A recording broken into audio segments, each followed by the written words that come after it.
It's time for To the Last Drop podcast with Liam Delcalm and Brendan Nell.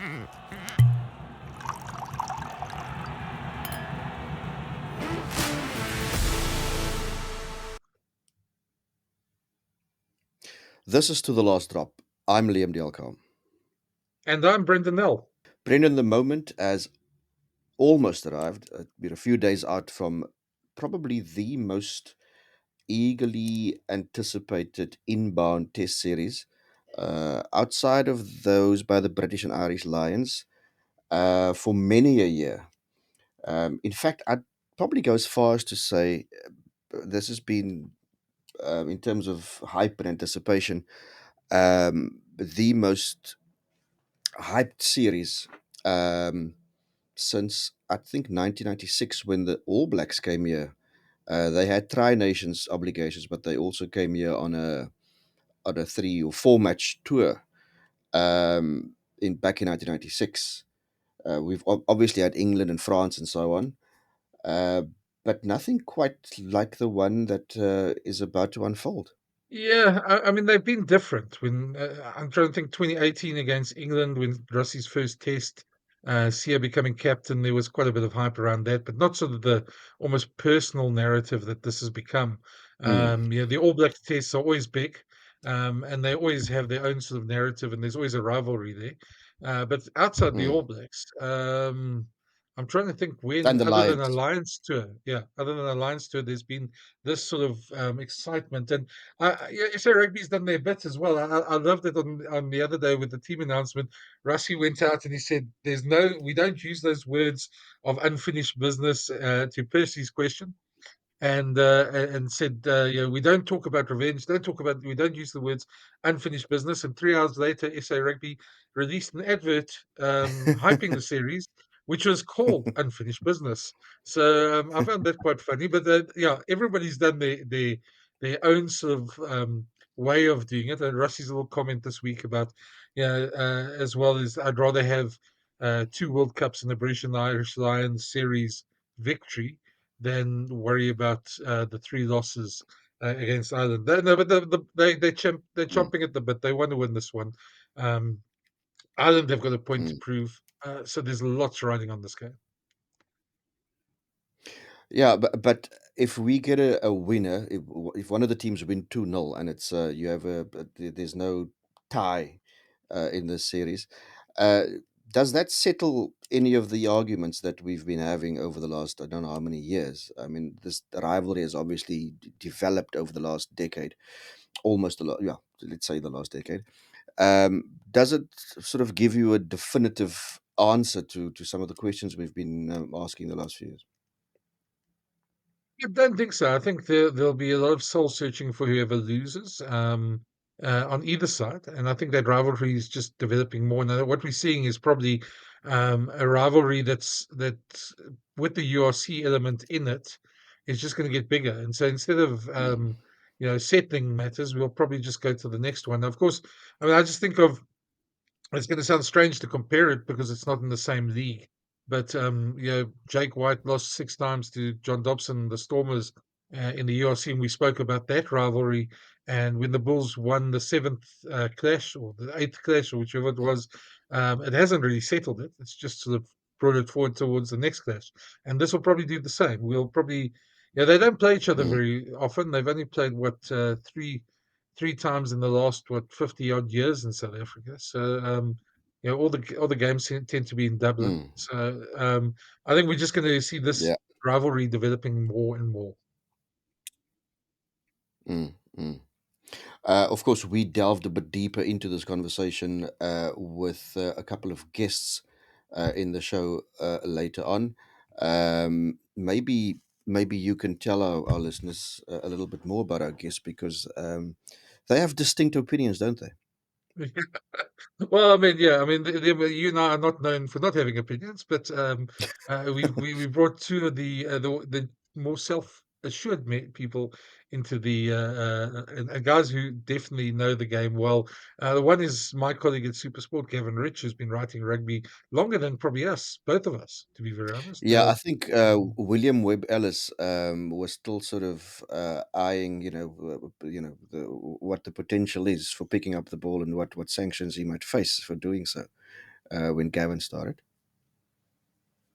Yeah, I think he was still writing his columns there then. But yeah, he used to write for the Weekend August and for the Independent Group, and obviously the last 20 odd years he's been at Supersport. So he's been in the game longer than most people. Probably watched Russie play under six rugby as well. No, we're actually being a bit harsh on Gav, but no, he certainly knows the game, and he's a good friend of ours. And he at short notice decided to come on the pod as well. And then the other one is one of the most prominent voices in Irish rugby, former international, and certainly one of the biggest TV pundits in Ireland at the moment, Bernard Jackman, who yeah, has been the one guy you see on social media quite a lot talking about Ireland, and probably one of the most level-headed voices in Ireland when it comes to that, and sort of knows the game and knows not to be too sort of too much of a shrill partisan as we see sometimes in media circles. Yeah. No, it was certainly a nice chat. We touched on a lot of different elements about the series. Obviously, there's the rivalry, but also the intricacies into what might help shape the outcome of the series. Yeah, no, let's. I think we've talked enough. Now let's go straight to that chat and Yeah. have a listen yourself, and you'll see everybody's opinions there. Well, it's a massive week, and obviously we're all looking forward to this huge test.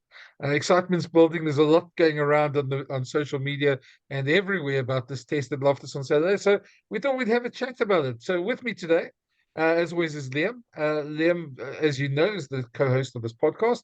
And then we have two very special guests, Gavin Rich, my partner in crime at Supersports, and also you've been around rugby for a long time, and Bernard Jackman from Ireland. Bernard, welcome. It's good to have an Irish voice on you, that we don't sound too partisan. No worries. Thanks a million, guys. I was dreading this tour, to be honest. When I saw the Irish provinces kind of peter out of the URC, but Razzie this week and picking the Irish team, the hype video that Saru put out, looking at the quality that the Springboks have picked. It's a mouth-watering test match, particularly the first one. I just can't wait to see how Ireland shape up against this Springbok team, and we could have hopefully two amazing test matches. But I'm a little bit skeptical or a little bit fearful that it could be one-way traffic. But we'll know a lot more on Saturday afternoon. Since just from my point of view, I mean, I sense that there's a bit of trepidation on both sides. Obviously, from our side, because South Africa hasn't beaten Ireland since 2016, and because I thought probably their best chance was probably at the World Cup anyway, and just seeing the way they didn't take chances during that game, and from Ireland side, it's just almost this thing about playing in South Africa. I think there was a lot more confidence before Leinster went down to Loftus and lost the Bulls. Yeah, a lot more confidence. I think that result really, I suppose, put the fear, as Paul Collins used to say, the fear of God into us. It was just a masterclass by Jake White in terms of how to tactically take apart that Leinster defence in particular, which is obviously the Jacques Nienaber defence, and they exposed that space on the edges so well. Willie Leroux obviously being a second playmaker. He was outstanding. The scrum was so impressive. I mean, it was so dominant, and that's probably 4/5 of an Irish front five that played that day. And that Bulls front row it's not the Springbok front row, and probably there may be better scrummagers than the Springbok front row, but the Springbok scrum, both what starts and what finishes, is are excellent. And yeah, the Irish players look tired, and there's no reason why we're more tired than you guys. There look to be a mental and a physical fatigue there, and our only hope is that Andy Farrell can get those players into the right place, where they don't look physically tired and mentally they're fresh. And I think I think hopefully the Box jersey and what's ahead of them, playing the double World Cup winners, playing a team who obviously, want this scalp, playing at a place like Loftus, which is such history, playing at altitude. I mean, if you sleepwalk into an ambush here, there's no excuse. I mean, this is no ambush. We know what's coming, and the Irish players have to step up to it now and match it, or else it could be a hammering. It really could. This game could get out of hand for Ireland if we don't step up massively. Not on what Ireland have done, to be fair, but what these players have been doing over the last 2 or 3 months. They just look off, and it's probably Farrell's biggest test as a manager to get them back ready to compete with Springboks. When was the But last in a very time? ironic sort of way, I mean, do you think the fact that there was no Irish representation in the final of the URC, does that actually help the national cause slightly? Yeah, maybe you could argue that, like, if Leinster and Munster were in it, there would have been, 10 players of the squad, or Leinster more, who had another week. But to be honest, Liam, I think I'd rather have that and have maybe lifted a trophy, and the benefit that would have given the team. It was a bit of a shock to the system for Munster to lose at home to Glasgow, and that's no disrespect, but Munster had worked incredibly hard to be a top seed, and to have that home advantage, and to lose your trophy, and go out quite meekly, really. And then obviously Leinster, the Bulls destroyed them. Really, it was incredible, and Leinster would have felt, I think, that they could have, that Leinster team was effectively the Irish team, and they got taught a lesson by the Bulls. And also, like, Leinster had no excuse. I mean, they hadn't lifted the Champions Cup. There was heartbreak. They hadn't won a trophy for a long time. There was no excuse in terms of complacency or over celebrating something else. That URC this year was a must win for Leinster, and they couldn't get it done. So I agree with you. Yeah, potentially a week's rest is good, but I think the benefit of having won a trophy would have outweighed that. Nev, just to bring you in, yeah. I mean, just from a Springbok point of view, we've been talking offline, you and I, quite a bit about the Boks and their chances this year. Just your thoughts on where the Springboks are going into this game. Obviously, Ireland are the one team in Russie's era that the Springboks haven't beaten, and that's a huge factor this weekend. You're on mute, man.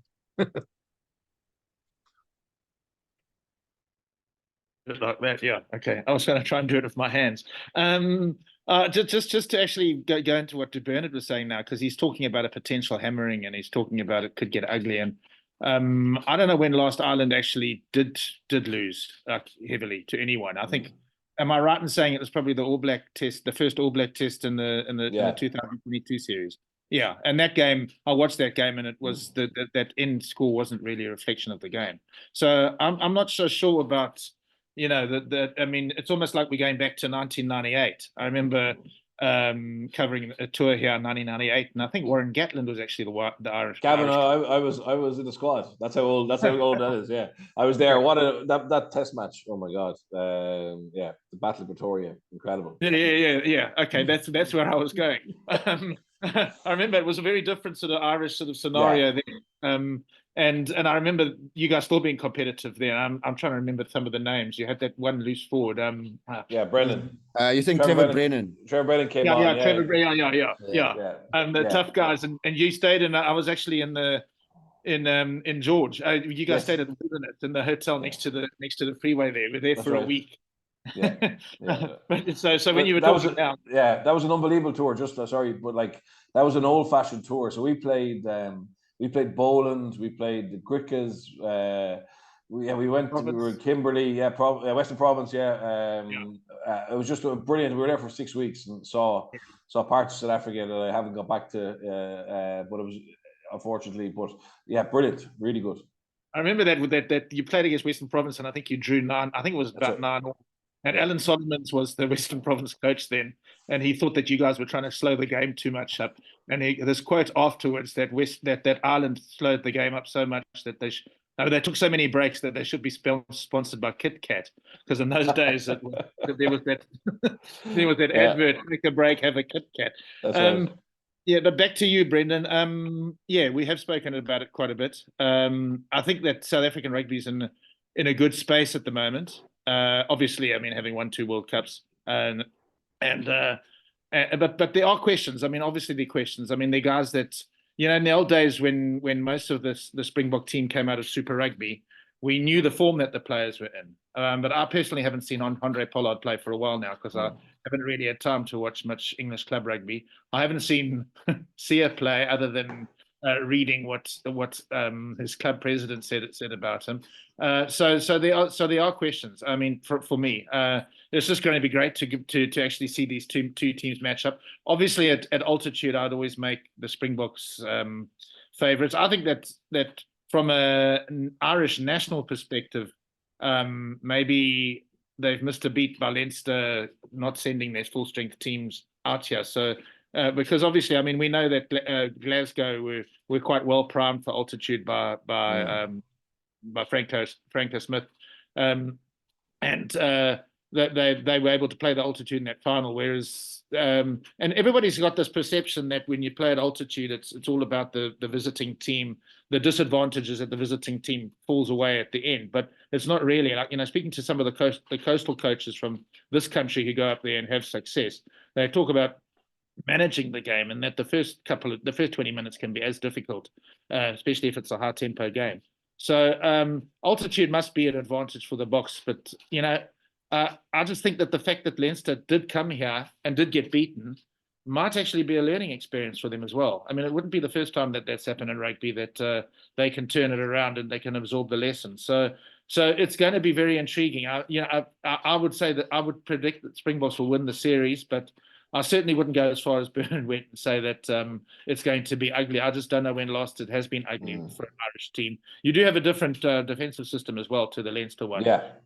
At national level. Yeah, no. Look, I think this is a good Irish team, and they have been very consistent. But again, this year in the Six Nations, like we should have had a Grand Slam. You would have thought this year. We beat France away in the first game after the World Cup, and they looked to be a team who still had a bit of a hangover from the World Cup. But we found our stride really quickly.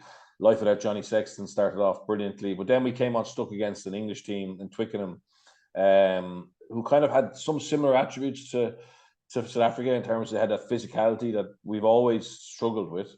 And if you think about how Ireland play and how Andy Farrell changed Irish rugby, so Joe Schmidt got Ireland to number 1 in the world with a kind of a very pragmatic game plan, and we came unstuck against teams who could match us physically. Farrell tried to change that, so we played with a lot of high tempo. It's ironic, Ireland will be the ones giving out about teams taking a break now because they back their fitness and they want to play fast. But my fear is just a little bit that this tour is the wrong tour for this year for us. We haven't found new players. I know you guys have picked a very experienced team with only 2 players under 30. But I still think that team that Razzie has picked is by and large the best team and the best players. Whereas, if Razzie's selection is correct, which I don't, the mock selection that he put up last week, I think that's probably going to be very close to the Irish team. I think the weakness or the frustration I have is that we haven't had enough players who stepped up in the URC or the Champions Cup this year in Ireland to pressurise the Tyke Furlongs, the Andrew Porters, or not even just those. Some of the bench players, Cian Healy will be the sub loose head. He hasn't played a huge amount this year. He's on the bench for Leinster, but we haven't had enough players stepping up. And I think our model is potentially wrong in that to play for Ireland, you have to play in Ireland. And I know that gives us a lot of alignment, a word Razzie uses a lot, and it's easy to control those players. But it also means that competition-wise, I mean, if you have a foreign player in your spot in one province, then you only have 3 to pick from, really. And no one leaves the Irish system. People can tend to stay there. Even it's one thing having the international to stay there, but it's that kind of just journeyman pro who stay as well now, and that stops some of the youngsters coming through. So we have a new high performance director who started a month ago, a fellow called David Humphreys, who would have been on that tour actually in '98, and he's a big job trying to work out how we can get past World Cup quarterfinals, to be honest, and what we need to do in terms of changing Irish rugby to be able to compete with the Springboks or the All Blacks. Sorry, not compete, but to be able to beat them. Yeah. Sorry, Bernard. From an Irish perspective, would you say that this series is it one where you kind of hope the Boks get drawn into a battle of wits Yeah. against Ireland, as opposed to some of the, I suppose, more traditional strengths Yeah, that I think that. Well, look, I think if you're Andy Farrell and you're looking at why Ireland potentially can win, right? And that's every coach does that on a Monday, Tuesday. He's trying to sell the belief in his players. He's going to look at the potential fact that South Africa maybe are changing how they play in terms of a new attack coach. So Tony Brown is one of the world's best attack coaches. But it might take a little while to get that balance right between what has been a team who've been set up around an unbelievable set piece, a brilliant kicking game, a great defense, and an attack that over between Japan and France did evolve. But like nothing like Tony Brown teams, the Tony Brown coach sides have had a certain DNA which is different than everyone else. I mean, it's been a phenomenally intricate attacking system. So if he's trying to implement that, will there be a bedding in period? Will there be a transitionary period where maybe there's going to be mistakes and errors? And Ireland will have to hope so. Ireland will have to hope that South Africa, I think, are trying to evolve and are going to take more risks, and that may open up opportunities for Ireland. And then defensively as well. I mean, like the Jackman defense, like Ireland had the best attack in the world, we would have said, going into the World Cup. But in that group game, I mean, we got limited to so few chances, and we were blessed to win it. So, but then Jerry Flannery, who I know really well, I think is a brilliant coach, he's just come in there. It may take him a little bit of time to really get his message across. Now, I don't think he's going to change as much as the attack will change, but there are two areas, I think, Liam, that the Irish coaches will be saying, look, there's potential weaknesses there that we haven't seen yet. The Wales game wasn't enough of it was just one match, and you could see like slight changes, but we have to hope that South Africa are a little bit in transition. So even if you look at Leinster this year, Leinster changed their focus from being an attacking team to being a defensive team, and their defense improved, but their attack really disimproved, and that can take time, and it wasn't easy. Jack obviously only came in after the World Cup, and maybe they got that balance wrong of attack and defense. But I suppose Ireland would be hoping that South Africa are changing how they play a little bit, and that will make them more beatable, if you get me. There's precedent in what you're saying as well, because in Russie's first test in 2000, well, his first test was actually against Wales, but his first proper test was actually at Ellis Park against England, and obviously the Jacques defensive system was new then, and England, if I remember correctly, went into about a 20-point lead very quickly, and that because the South Africans weren't used to defending so high, and they exploited that. Unfortunately for England, South Africa was still able to come back. Maybe that as well. It didn't work.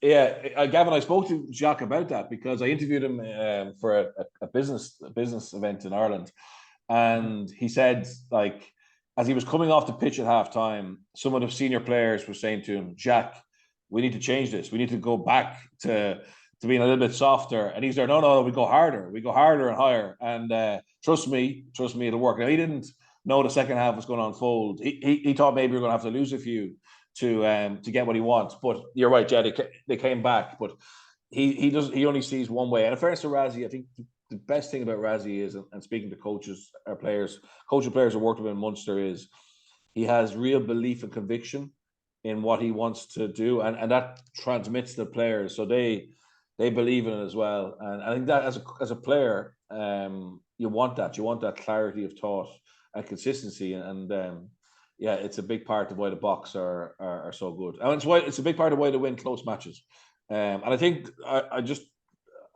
the reason I think you guys feel, maybe not you, but South African fans feel they're not as respected as they should be around the world, is you probably aren't as impressive on the eye as the great All Black teams, who go and put 40 on you.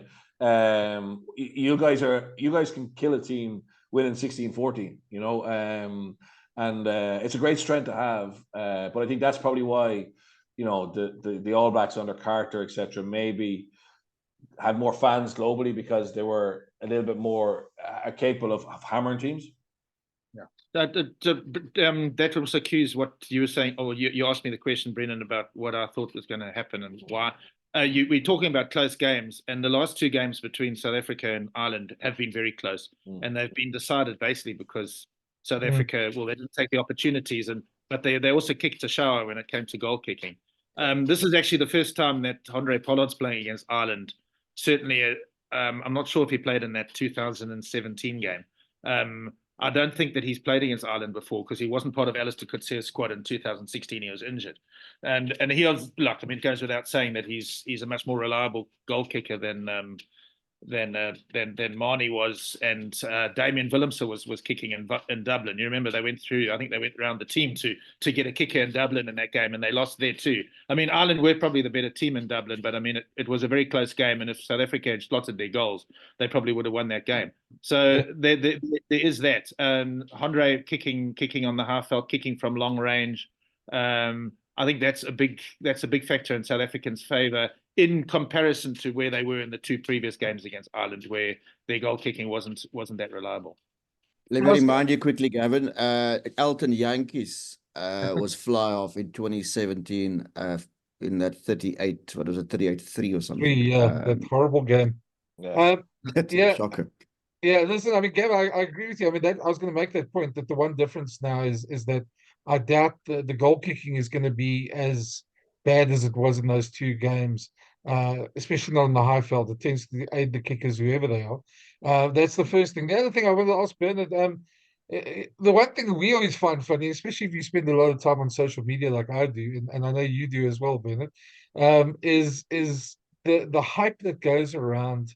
We still trying to understand this rivalry with Ireland that's building at the moment, and we I think we only getting to know now that it's not just a rivalry with Ireland, it's the inter-Ireland rivalry, because we often get told no, it's the Dublin media that are pushing these narratives, and certain podcast hosts up there, and then as opposed to the more traditional media. And when I speak to a lot of the guys like Murray and Rory and those guys, it seems a very different narrative to what you see on social media. So just around that, because I think a lot of people see that and sort of interpret it as that's Irish views.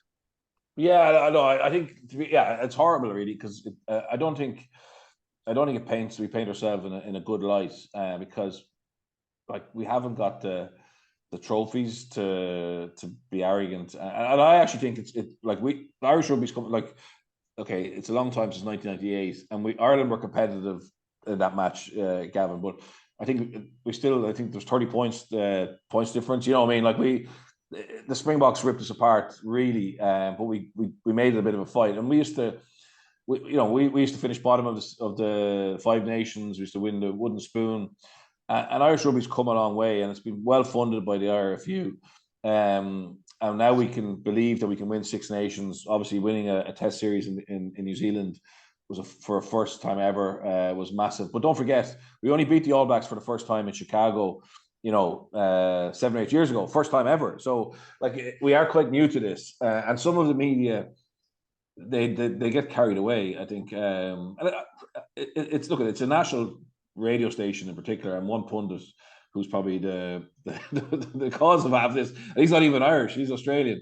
But it sickens me when I hear people not being respectful, particularly media people. Like, you can't control social media and fans and such, but people are being paid to give what I see is a reasonable opinion, and just looking for clickbait or being controversial or being disrespectful, and even some of the narrative around the 7-1, the 6-1 stuff, as in it should be banned. Like it's just I actually really admire, and I don't think the Springboks get enough credit for how creative they are, and how they think outside the box. Even taking the mark, against France in a Test match, that's never been done. That's never been done. So the Boks have this. They have obviously the cattle. They have the players. They have the muscle, but they also are smart now. They're smart, and we're like. I remember when I started coaching, and I was going to go to coach in France. I went to New Zealand for 4 or 5 weeks because I thought You know, I spent a week with the Crusaders, a week with the Chiefs, a week with the Highlanders, because that's where the game was. They were thinking ahead. Whereas I think now, if I was back again, I'd go to South Africa, because I do think you guys, in terms of intellectual property, and it comes, you know, obviously from the top down. And the problems are your franchises can do what they want, but there is a lot of discussion, I believe, between, you know, the coaches and the national coaches and your pony system, etc. I think you guys have really created something which is very, very powerful, and yeah, and that's respected by most rugby people in Ireland, I promise you. And like, even like, we love, like, I played with CJ Van der Linde, I played with Ollie Leroux, RG Snyman, Damien Lande came to Munster, John Klein came to Munster, became an Irishman, and then went back. You know, he's so respected in Munster. When Razzie and Jack were in Munster, I mean, the impact they had was massive. So even back to Alan Solomon's, you know, coaching in Ulster, we've had a big tradition of South African players or coaches coming over here and integrating incredibly well. Ruan Pienaar was a legend in Ulster. Yeah, so it's effectively a small group of media people who get carried away, and I don't know whether looking for clickbait or what their agenda is, but it paints us in a bad light, and it's unfortunate. I was going to ask the other one. Maybe anybody can grab this one if they want. If you look at potential weaknesses in Ireland and in the Irish team, and there's not many, they're a very solid team all round. Just how much of a loss has Hugo Keenan and Jamison Gibson Park been in the terms of just matching the Springboks and just the way Ireland play? Yeah, Gibson I think. Park Yeah, sorry. Yeah, sorry, I'll just say the Gibson Park in particular. Yeah. Sorry, you speak. No, sorry. Just before, like, Gibson Park is the key to Ireland. I mean, especially without Johnny Sexton. He has been the second best scrum half in the Northern Hemisphere, behind Antoine Dupont. He's probably the most important to how Ireland and Leinster play, because he's a link man. He creates space for others, whereas Dupont does that, and he does his own thing as well. He has magical individual moments. And then Hugo Keenan, like, he's not Willie Leroux. He's not a second playmaker as such, but he's so important to Ireland in terms of his aerial ability and his ability to cover the backfield. And we saw how the Bulls exposed that space in the backfield when he wasn't there a couple of weeks ago. He's going to play sevens, obviously. So yeah, those two are big losses for Ireland. And just looking at, obviously we've spoken now about the changes in the Springbok team. I think the one thing, just Bernard, what you said a bit earlier about South Africans' influence in overseas, the one difference, I think, for me, and I know Gavin and them, you guys can weigh in here, is that in the past, and I think Jacques said it at one point as well, and there's so much talent coming through in South Africa's system that at times when you player picks up a problem or picks up an issue or doesn't quite fit in, there's always another guy coming through. So you just almost discard the plan. South Africa's done that. And what the pony system's done, and probably what the URC's done in a wider range, is that it's forced South African coaches to coach more. And we've often had the debate over the years between the three of us at times about why South African players tend to just look so much better when they go to a European club. We over here, and I'm not talking about the superstars, the shooting stars that always tend to do well. I'm talking about the guys like Uzair Kasim and players that are sort of fringe here that wouldn't be considered greats in South Africa, but when they go to a European club or URC club, they look 10 times better, and it comes down a lot of the times to coaching. So I think in terms of that, the URC's improved it for all of us. But back, I suppose I must go back to my point because I'm not really making a point yet. But just in terms of Saturday, that sort of IP and that sort of thing that Rossi's built up, you've said it's very envious at the moment. But Saturday you can only put 23 on the park or 15 on the park at any time. And at the end of the day, I suppose it comes down to the old thing in Test match rugby of who makes the least mistakes and who cracks under the pressure. It's a bit insane when you consider that if you look at the team, South Africa picked against Ireland in Paris in the pool game last year. You've got Oxenchair in for Kitshoff. You've got Andre Pollard in for Lubbock, and then you've got Willie Leroux in for Damon Willemse at the back. Just the experience those two backliners bring is incredible. If you compare to the resources elsewhere, I mean, just in terms of game management, having Pollard back, having a guy like Willie Leroux back, there's no doubt this is a better Springbok team for winning a tight game than the one that took the field in Paris. But add to that, Liam, it's just, I mean, if you think of just the team, and Ben was saying that demolished Leinster's pack over there, and I mean, there's only one of that pack that's basically or two if you count Marco van Staden on the bench, but two members of the Bulls pack that's actually even in this 23. The rest of them can't even get close. Yeah. I missed one other name. There's Jasper Wiese also started the game in Paris. Of course, he's not playing this Saturday. But Kwagga Smith in at number 8. Yeah, no, absolutely. I mean, there's absolutely no doubt in my mind that the Bok team that will take the field on Saturday will be far better equipped for the job than the one that ran out in Paris. And of course, as Gavin mentioned earlier, it's not as if that team played poorly. The execution let them down on the day. And they were very frustrated. But I think also both teams were frustrated in that game. I mean, Ireland didn't. Certainly the attack didn't have it, the way they always have it. I mean, they, in terms of their creativity, the way they're able to penetrate, the ability to string together phases is one of their hallmarks, and they weren't able to do that in that game. One player who was with the Bulls and who's going to be there again tomorrow, and I think on Saturday, and might play an important role, is actually Marco van Staden, because he did a very good job of blunting Josh van der Flier at in the Leinster game. And Kwagga, of course, you've just mentioned that Jasper Wiese was at number 8 there, so it's a different a slightly different balance to the starting loose trio as well with Kwagga there, because of course he's also a very good ball scavenger as well. There's just another thing I was just thinking when I was swapping over now.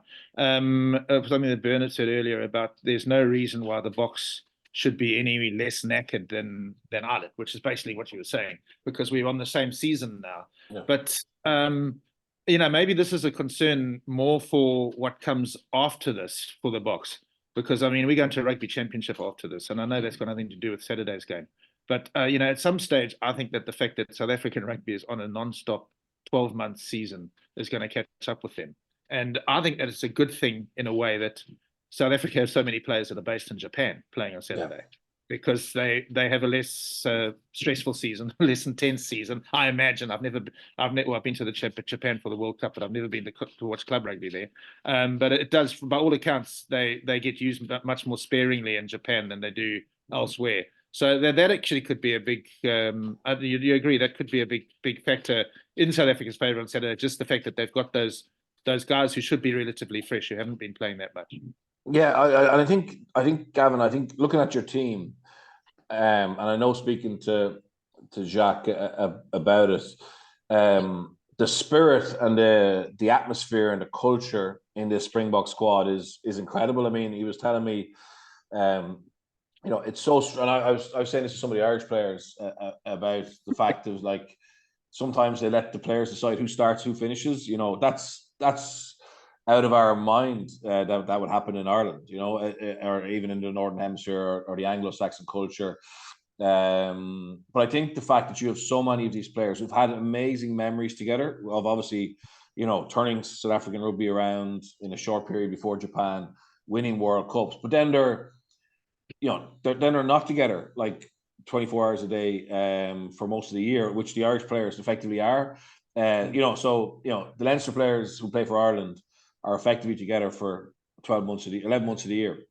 And that can become sometimes a little bit boring. You look at the Barbarians and how players come together for a week and how enriching it is mentally, to be meeting new people. And I know you've got a settled team, but Faf coming back from Japan, Andre coming from Leicester, they're coming in with ideas, stories, ways to maybe do things a little bit differently, sharing all that together. I think that can the mental fatigue can be as bad as the physical fatigue, and I do agree with you. Yeah, the Japanese season is obviously less intense, but I think the whole how exciting it is to be a Springbok now, and the culture there, and these fellas who are all very close friends coming back together for these blocks to play for their international side, I think can help potentially keep things fresh. I remember John Smith saying to me ahead of the 2009 Lion series that because I asked him a question around the fatigue, because there had been a particularly sort of arduous Super Rugby season that year, although it's nothing in comparison to now, when it's almost like 12 months. And he spoke about like pulling on the Springbok jersey, particularly for a Lion series. He said the Lions would feel. Oh, I think my question might have been more directed to how the Lions would feel, because it's at the end of their season. The way I look at it now is that with South Africa now on the same sort of, well, we're now sort of on the Northern Hemisphere season. It actually sort of equals up the battle a bit more. Like when we went over there in November every year over to play in, well, whether it was Dublin or whether it was in London or at Murrayfield, we were always at a bit of a disadvantage because it was at the end of a long season. Now you go over there and you're sort of at the same stage of the season as your opponents. And likewise, when they come out here now, certainly for the locally based players who are playing URC, they're on the same timeline as their opponents as well, and their Northern Hemisphere opponents. So I think it's more of a sort of realistic matchup. As you say, if the Boks are knackered, or if Ireland are knackered, then the Boks have every reason to be as well. So it is more of a there's not one team that has a disadvantage. Like for instance, what I'm saying is that the All Blacks are hosting England on Saturday, and the All Blacks are 3 months into their season. England, I think, started this season when they started their World Cup camp, and I can't remember where that was, but it was 13 or 14 months ago. And with Eddie Jones, it probably wasn't much fun. So it's a long time. I was going to say, guys, I mean, I think we're going to probably talk about this still for hours, but I think we have to start wrapping up. Liam's going to rush off to the airport, so I think he's getting a bit frantic over here. So let's maybe just finish up with a prediction from everybody, just on score. You don't have to do a score if you want, but where the game will be won and lost, and what do you reckon the outcome will be come 7 o'clock or just after 7 o'clock on Saturday night? Okay, well, I think it's going to be a reverse of the previous games between Ireland and South Africa, where Ireland have been sort of the more efficient team and have taken their chances better. I think that Saturday isn't going to be the one-sided game that some people might be predicting. But I think that South Africa are going to be more clinical and actually going to win it because they're more clinical and they do kick their goals and they do take their chances like they haven't before. I wouldn't want to predict a score, but I think it might be about 8. Well, I'm going to. Let's say 8 points. I'm going to go a little bolder. I agree with you. I think the Boks will be a little bit more clinical, and the flags will be raised a little bit more often than we've seen in recent games against most opposition, actually. So I'm going to go for something like 29-19. Bennett? Yeah, I think South Africa by 10. South Africa by 10. I think our best chance of winning is the second test. If we're to win one, I think this is going to be incredibly difficult. And yeah, I agree. I think that the Boks will be more efficient. Kicking our goals would have beat us in the World Cup, and with a Pollard there, you'd have to reckon they will kick from long range as well. I think we'll struggle to win a territorial battle. Our line out there's big pressure on our line out to deliver. We got snuffed out there, and that's such a big part of how Ireland play. So yeah, I think South Africa by 10, and hopefully still survive intact to be able to go to the second test in Durban with a chance. Yeah, my take would probably be very much like that Leinster game. It's going to be still tense, even into those last minutes, but I reckon probably South Africa will come out 6 points by me, and I hopefully it's a great game. And we talk about rugby afterwards and not all sorts of other stuff. That would be great for me. But guys, thanks for joining us. And as I say, we can do this again, and hopefully after the first test. Yeah. Yeah, and it was great chatting to you all, and yeah, enjoy the game. Thanks, guys. Pleasure, guys. Take it easy. Enjoy the game. Yeah. Bye. See you at Loftus. Bye. Yes, guys. So Liam, there's not much left to do but wait for the game. There's a lot of rugby this weekend. England are playing New Zealand. Wales are playing Australia. Scotland are somewhere in Canada, I think. So there's quite a bit of rugby going on this weekend. France and Argentina. Although I mean, I don't think the two big ones there is to see what Scott Robertson does with his first squad against an England team who always have hype around them and always have opinions around them. So that's going to be an epic one to start off Saturday morning.